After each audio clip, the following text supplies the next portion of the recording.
Hello. 요즘 들어 드라마 보고 사는 리뷰 시그널 헨리입니다.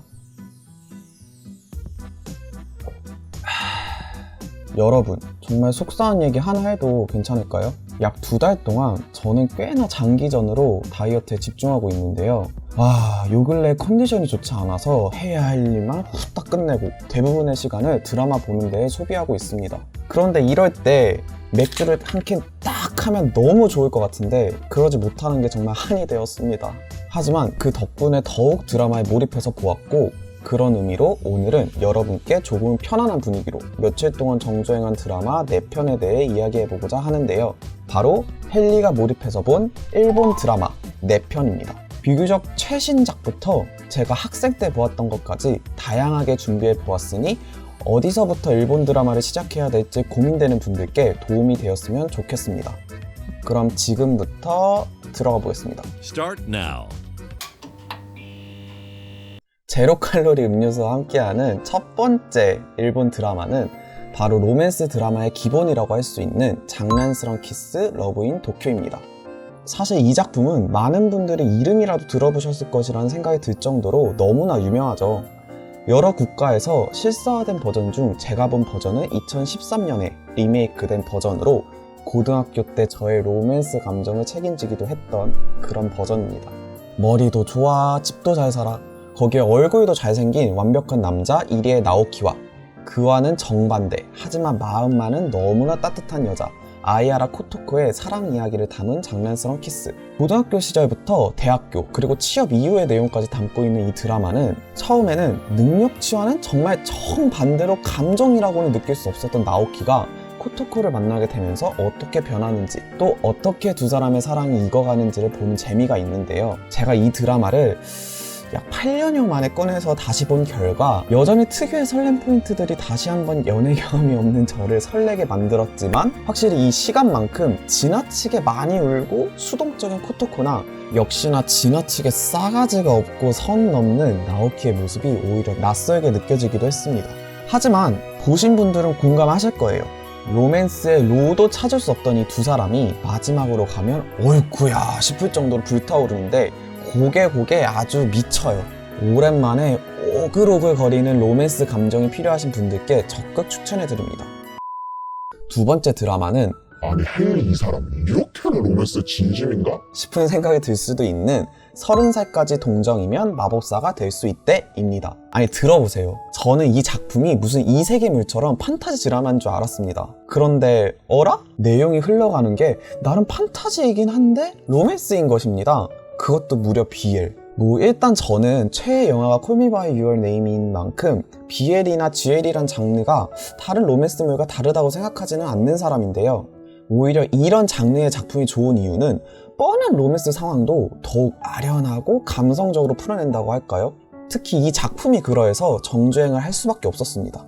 제목에서 알 수 있듯이 살면서 제대로 된 연애 경험 없는 아다치가 30살 생일을 맞이한 날 상대의 마음을 읽을 수 있는 마법을 얻게 되어 생기는 에피소드들을 그리고 있습니다.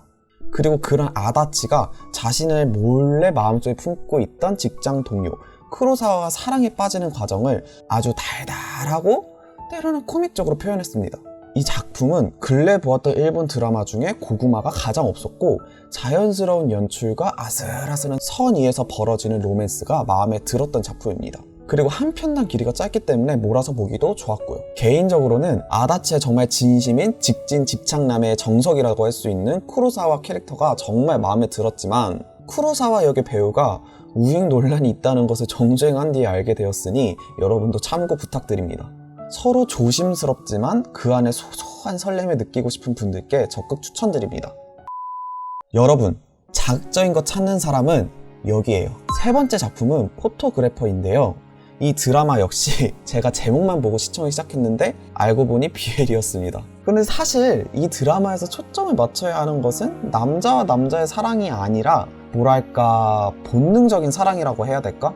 어느 날 자전거를 타고 가던 쿠즈미가 길을 걸어가고 있던 키지마와 부딪히게 되는데, 그로 인해 작가인 키지마는 팔을 다치게 됩니다. 돈이 부족한 대학생인 쿠즈미는 키지마가 계속 글을 쓸 수 있도록 자신이 그의 팔이 되어주고자 집에 가지만 알고 보니 그는 포르노 소설 작가였다는 내용인데요. 이 두 사람은 함께 있는 시간이 길어지면서 점점 치명적인 사랑에 빠지게 되는데요. 그 과정에서 이게 TV로 방영이 되었다고 싶은 고수의 장면들과 필터링 없는 포르노 소설의 구절들이 그대로 보여집니다. 하지만 직접적인 자극적인보다 매력적이었던 것은 퇴폐적이고 한편으로는 나른한 섹시함. 저기 아저씨 궁대기 좀 아저씨 뭐 하시는 거예요? 죄송합니다. 하지만 직접적인 자극적인보다 매력적이었던 것은 퇴폐적이고 한편으로는 나른한 섹시함이 참 매력적이었습니다. 프로노 작가인 키즈마 역할의 배우 타케자이 테르노스케의 연기가 저조차도 어라 빠져드네? 라는 생각이 들 정도로 매력 있었습니다. 자기야 이런 나라서 너무 미안하고 앞으로는 내가 더 잘할게. 퇴폐적인 섹시함과 본능적으로 빠져드는 로맨스를 느끼고 싶은 분들께 적극 추천드립니다. 마지막 드라마는 제가 너무 좋아하는 이시하라 사토미 주연의 수수하지만 굉장히 듀얼걸 코노 에츠코입니다. 제가 이 드라마 때문에 밤에 잠을 못 잤습니다. 요게 한번 재생하면 도저히 멈출 수가 없는데요.